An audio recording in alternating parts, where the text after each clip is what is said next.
पिछले साल कोरोना लगा था, एक मरीज एक गली के अंदर होता था तो उसको 15 दिन तक सील करते थे। आज कोई पुलिस कर्मचारी भी चक्कर नहीं लगा रहा, न ही कोई प्रशासन का ध्यान। श्री अपने मनोहर लाल जी खट्टर कहते हैं गांव-गांव कोरोना की जो हम टेस्टिंग करवाएंगे, उनके पास में कहाँ इतने इंस्ट्रूमेंट आएंगे, कहाँ से डॉक्टर आएंगे।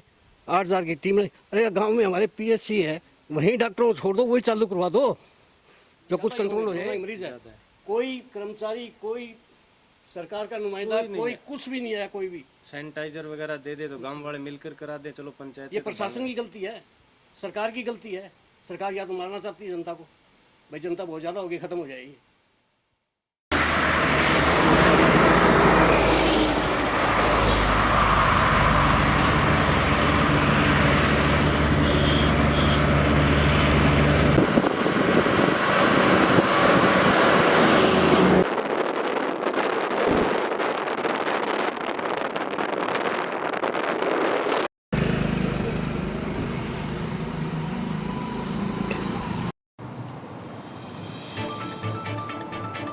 आज HR ब्रेकिंग न्यूज़ पहुंचा है हिसार से 22 किलोमीटर दूर गांव चौधरीवास में। मकसद हमेशा की तरह गांव के हालात जानना, आखिर कोरोना काल में कैसे हैं हमारे ग्रामीण। आज खबर देखने से पहले ज़रा ये कविता सुन लीजिए जो कि गांव जाते समय मन में आई और फिर इसे कागज़ पर उकेरा गया और अब आपके आगे प्रस्तुत कर रहे हैं। न खाता न बही है, जो तुम बोलो वही है। न्यूज़ ये छप रही है, सब कुछ बिल्कुल सही है, मगर मेरे गांव के हैं सवाल कुछ, मेरे गांव के हैं सवाल कुछ। खाक हुए अरमान क्यों, गांव हुआ सुनसान क्यों, धधक रहे हैं शमशान क्यों, सांसों पर घमासान क्यों। सिस्टम का है बुरा हाल क्यों, नहीं मिल रहे अस्पताल क्यों, ऑक्सीजन का है अकाल क्यों, इंजेक्शन पर है बवाल क्यों। होगा ये संजोग कब, बीतेगा ये सोग कब, हारेगा ये रोग कब, हारेगा ये रोग कब। अब देखिए गांव चौधरीवास के ग्रामीण क्या कुछ कह रहे हैं। चौधरीवास बड़ा गांव है हिसार जिले का, और इस समय गांव में स्थिति ये है कि काफ़ी कोरोना पॉजिटिव केस मिल रहे हैं। तो इस समय गांव में स्थिति भयंकर है और हमारे गांव में PHC भी है, काफ़ी नई बिल्डिंग है जिसके अंदर बेड ऑक्सीजन की सुविधा भी मतलब रेगुलर है, लेकिन वहाँ पर डॉक्टरों की कमी है या मतलब प्रशासन की कमी है। तो अगर वहाँ सही इंतज़ाम कर दिए जाए तो गांव के लोगों को शहर की तरफ दौड़ना नहीं पड़ेगा। और आए दिन पुलिस प्रशासन से लोग चालान है हो रहे हैं, इनसे भी दुखी हो रहे हैं। तो परेशानियाँ तो काफ़ी गंभीर है सर जी। कितने डॉक्टर की नियुक्ति है यहाँ पे? कितने बैठते हैं? डॉक्टर तो इसमें MBBS की भी है जी, डेंटल की भी है, होम्योपैथिक की भी हैं। डॉक्टर तो कई की ड्यूटी हैं, लेकिन ज़्यादातर क्या है कि जब यहाँ पर जाते हैं तो डॉक्टर यही कहते हैं कि हमें हिसार बुला लिए गए हैं, हमारी ड्यूटी दूसरी जगह लगा दी गई है। तो डॉक्टरों की ड्यूटी भी बदल देते हैं, तो यहाँ पर डॉक्टर रहते नहीं हैं, तो गाँव वाले परेशान होते हैं। जो परमानेंट यहाँ पर डॉक्टर अगर लगा दिए जाए तो लोगों को सुविधा मिल जाएगी, भागना नहीं पड़ेगा। कोरोना की स्थिति बहुत नाजुक स्थिति गांव के अंदर।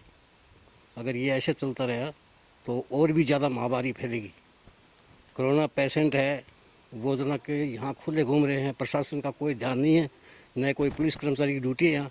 पिछले साल कोरोना लगा था, एक मरीज एक गली के अंदर होता था तो उसको 15 दिन तक सील करते थे। आज कोई पुलिस कर्मचारी भी चक्कर नहीं लगा रहा, न ही कोई प्रशासन का ध्यान है।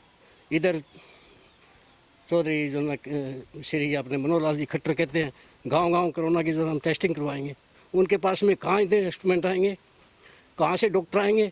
8,000 की टीम। अरे गाँव में हमारे PHC है, वहीं डॉक्टरों को छोड़ दो, वही चालू करवा दो, जो कुछ कंट्रोल हो जाए। कोई सुविधा नहीं है जी, -0 सुविधा है, कोई दवाई वगैरह नहीं। डॉक्टर तक तो पहुंचते नहीं है। कोई जाता है, मरीज जाता है, रास्ते में कोई टकर गया तो उसको चालान काटने वाले वो रोक लेते हैं। 20-20 पुलिस कर्मचारियों की ड्यूटी रोड के ऊपर खड़े रहते हैं चालान के चक्कर में। उनमें से 2-2 गाँव के अंदर डिवाइड कर दो, राइडर दे दो उनको गश्त के लिए, भाई यहाँ कोरोना मरीज है, उसकी भी तो संभाल रखो ना। वो क्यों गांव में घूमता है कोरोना मरीज? ये प्रशासन की कमी है, ये प्रशासन की वजह से फैल रहा है। ये पिछली साल कोरोना था, एक एक महीने तक एक एक गली सील रही है। इस बार क्यों नहीं हुई सील? प्रशासन की कमी है।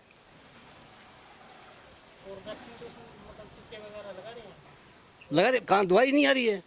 मैं बैठा हूँ बगैर इंजेक्शन के।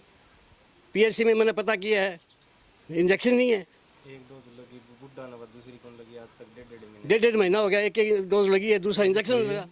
खास हमारे गांव चौधरीवास के अंदर तो बहुत ही ज़्यादा मरीज़ इसके मिल रहे हैं।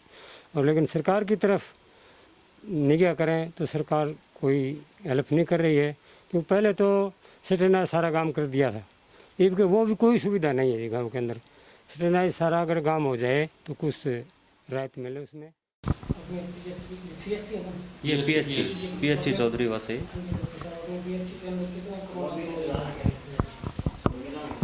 अगर हम दोनों वेव्स की बात करें, फर्स्ट वेव और सेकंड वेव है, तो अपने 239 टोटल केसेज हो चुके हैं, जिसमें से कि फर्स्ट वेव में थे हमारे 60 केसेज और अभी सेकंड वेव जो चल रही है इसमें 179 अपने केसेज हैं, जिसमें से एक्टिव केसेज अपने हैं 78 अपने एक्टिव केस चल रहे हैं। वैक्सीनेशन अपने यहाँ पे रूटीन में चल रहा है पीएचसी चौधरीवास पे, जिसमें से कि जैसे सरकार की गाइडलाइंस हैं, 2 ग्रुप बनाए हुए हैं। पहला ग्रुप 18 साल से और 44 साल का है, दूसरा ग्रुप है 45 साल से ऊपर का। तो 18 साल से 44 साल तक के जो कैंडिडेट्स हैं वैक्सीन लगवाने के लिए, उनके लिए प्रोटोकॉल ये है कि उनको अपना खुद से पहले रजिस्ट्रेशन करा के और अपना सेंटर लेना पड़ेगा कि वहाँ कहाँ वो वैक्सीनेशन कराना चाहते हैं। वो सेंटर लेके वहाँ जाके वो करवा सकते हैं आसानी से। और 45 से ऊपर के जितने भी हैं कैंडिडेट्स, वो डायरेक्ट जाके अपना वैक्सीनेशन ले सकते हैं कहीं से भी, जहाँ जिस साइट्स पे वैक्सीनेशन हो रहा है। ये प्रोसीजर है इसका वैक्सीनेशन का। सैम्पलिंग अपनी रूटीन में चल रही है। अगर हम पीएचसी चौधरीवास की बात करें तो वीक में 2 दिन तो अपनी सैम्पलिंग रूटीन में चलती है, जिसमें से कि ये एक्टिव केस जितने हैं, जो जितने अपने ट्रेस करके जो अपने को केस मिलते हैं उनकी सैम्पलिंग है, या फिर रूटीन सैम्पलिंग कहीं स्कूल में करनी है, या स्कूल में तो खैर अभी नहीं हो पा रही है। तो जैसे फर्स्ट वेव हमने स्कूल लिए थे और गांव में जाके भी सैम्पलिंग कर रहे थे, तो सैम्पलिंग अपनी हफ्ते में 2 दिन रूटीन में चल रही है।